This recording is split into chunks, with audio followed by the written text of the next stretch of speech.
جمعہ اسلام میں یوم عید بنا دیا گیا. بولیے جمعہ کیا ہے؟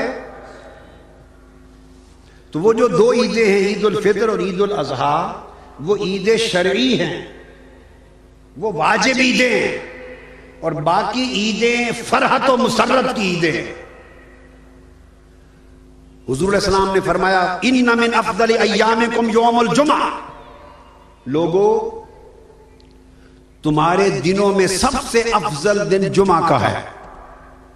تمہارے دنوں میں سب سے افضل دن جمعہ ہے. ابو داؤد شریف میں حدیث ہے اور نسائی میں بھی ہے، ابن ماجہ میں بھی ہے، سنن اربعہ میں ہے، سیاستہ میں سب سے افضل دن جمعہ ہے. صحابہ کرام پوچھتے ہیں یا رسول اللہ جمعہ سب سے افضل دن کیوں بن گیا؟ سب سے افضل دن کیوں بن گیا؟ اب سنیے جواب. آقا علیہ السلام نے فرمایا فیہ خلق آدم، یہ آدم کے میلاد کا دن ہے، یہ حضرت آدم کے میلاد کا دن ہے. اس دن حضرت آدم پیدا کیے گئے تھے. ان کی پیدائش کے لیے سمجھانے کی خاطر لفظ میلاد بول رہا ہوں. ولادت ماں باپ تو تھے نہیں، تخلیق تھی، تو گویا ان کی پیدائش کا دن ہے، تو میلاد کا دن ہوا. تو فرمایا چونکہ جمعہ حضرت آدم کے میلاد ان کی پیدائش کا دن ہے، اس لیے سب جمعوں سے یہ افضل دن ہے.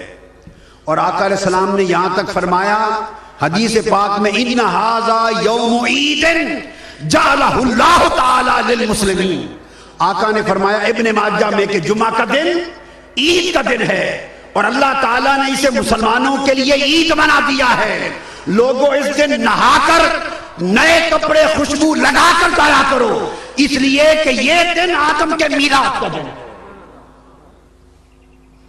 اس لیے کہ یہ دن آدم کی ولادت کا دن ہے. اب جو بات توجہ طلب وہ یہ، ایک تو جمعہ کی فضیلت کا سبب بیان ہو گیا کہ یہ حضرت آدم کی پیدائش کا دن ہے، اس لیے اس دن اذانیں بھی ہیں، اجتماع بھی ہے، خطبہ بھی ہے، غسل بھی ہے، خوشبو بھی ہے، کپڑے بھی ہیں، اور یوم عید بھی ہے. حضرت آدم کی ولادت کا دن ہے، پیدائش کا. مگر آقا نے فرمایا فَأَكْثِرُوا عَلَيَّ مِنَ الصَّلَاةِ، اس دن کرنا کیا ہے؟ فرمایا اس دن کثرت کے ساتھ مجھ پر درود و سلام پڑھا کرو.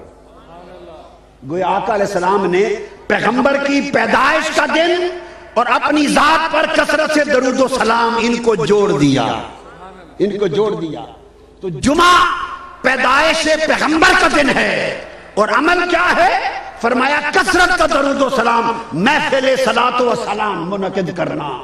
ولادت پیغمبر کے دن یہ آقا علیہ السلام کا حکم ہو گیا.